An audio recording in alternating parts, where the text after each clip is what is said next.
వైతరణి నది ఈ పేరు గురించి తెలిసిన వాళ్ళ గుండెలు గుబేలుమని అని ఉంటాయి ఇప్పటికే. ఒకవేళ మీకు అలా అనిపించకపోతే ఈ నది గురించి నేను అందించే సమాచారం తెలుసుకున్నాక గుబేలుమని అనిపిస్తుంది. కంగారు పడకుండా శ్రద్ధగా వినండి.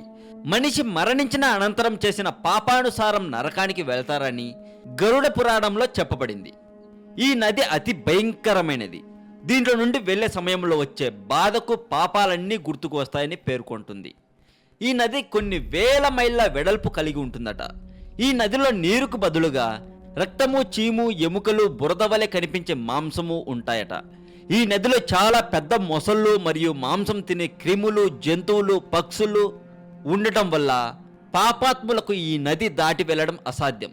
ఇవే కాక సృష్టిలో ఉండే మాంసాహారులన్నీ ఉంటాయట. సౌమ్యము, సౌరి, నాగేంద్ర భవనము, గంధర్వ, శైలాగను, క్రౌంచ, క్రూర, విచిత్ర భవన, బహ్వాపద, దుఃఖద, నానాక్రంద, సుతప్త, రౌద్ర, వయోవర్షణ, సీతాడ్య, బహుభీతి అనే 16 పురాలు దాటుకుని యమపురికి చేరుతాడు. 171వ రోజు పిండాలు భుజించిన తరువాత యముని సోదరుడైన విచిత్రరాజు పరిపాలించే విచిత్ర భవనం అనే పట్టణాన్ని చేరుతాడట. అక్కడి నుండే వైతరణి నది దాటాలి.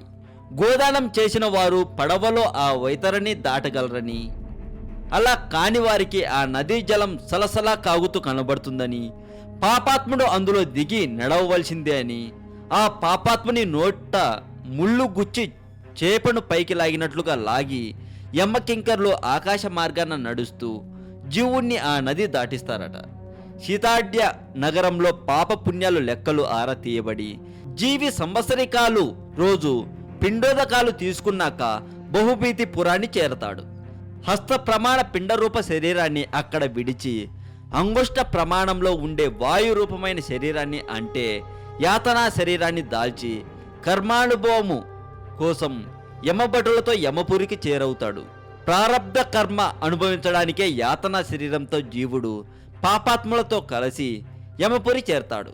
శ్రాద్ధ కర్మలు సరిగ్గా ఆచరించకపోతే ఆ ప్రయాణం కూడా మరింత క్లేశాలతో కూడినదవుతుందట. తప్పు చేసిన వారు వైతరిని దాటాల్సిందే. ధర్మదేవత వెంట స్వర్గానికి బయలుదేరిన ధర్మరాజుకు దోవలో వైతరినే ఎదురవుతుంది. ఆ రూట్ మొత్తం దుర్గంధంతో నికృష్టంగా ఉంటుంది. అంత అంధకారం, మాంసం, నెత్తురు, ఎముకలు, కేశాలు, ప్రేతాల గుంపులు, ముసురుకుంటున్న ఈగలు, క్రిమి కీటకాలు కనిపిస్తూ ఉంటాయి. ఆ దుర్గంధాన్ని తట్టుకోలేక సొమ్మసిల్లిపోతాడు ధర్మరాజు. దుర్యోధనాదులు స్వర్గంలో ఉంటే ఏ పాపం చేయని నా సోదరులు భార్య ఈ నరకంలో ఉండటమేమిటి అన్నాడు ధర్మరాజు. ఇంద్రుడు ధర్మరాజు అనుభవించిన ఆ నరకం కురుక్షేత్ర సంగ్రామం సమయంలో ఆయన ఆడిన అసత్య ఫలితం అన్నాడు.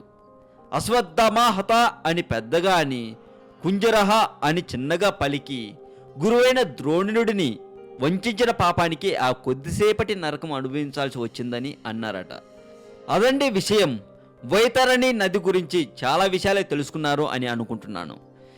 ఈ సమాచారం మీకు నచ్చినట్లయితే ఈ వీడియోని లైక్ చేయండి. ఈ వీడియో కింద మీ కామెంట్ని పెట్టండి. అలాగే నేను అందిస్తున్న ఈ సమాచారం నచ్చుతున్నట్లయితే సబ్స్క్రైబ్ చేయడం మాత్రం మర్చిపోకండి తెలుగు మోజో ఛానల్. అలాగే మీరు సబ్స్క్రైబ్ చేశాక సబ్స్క్రైబ్ బటన్ పక్కనే ఒక బెల్ సింబల్ ఉంటుంది, దాన్ని యాక్టివేట్ చేయండి. మీరు బెల్ సింబల్ని యాక్టివేట్ చేశారు అంటే నేను పబ్లిష్ చేసే ప్రతి వీడియో మీకు నోటిఫికేషన్ రూపంలో వస్తుంది. ఇక ఆలస్యం ఎందుకు, సబ్స్క్రైబ్ చేయండి తెలుగు మోజో ఛానల్.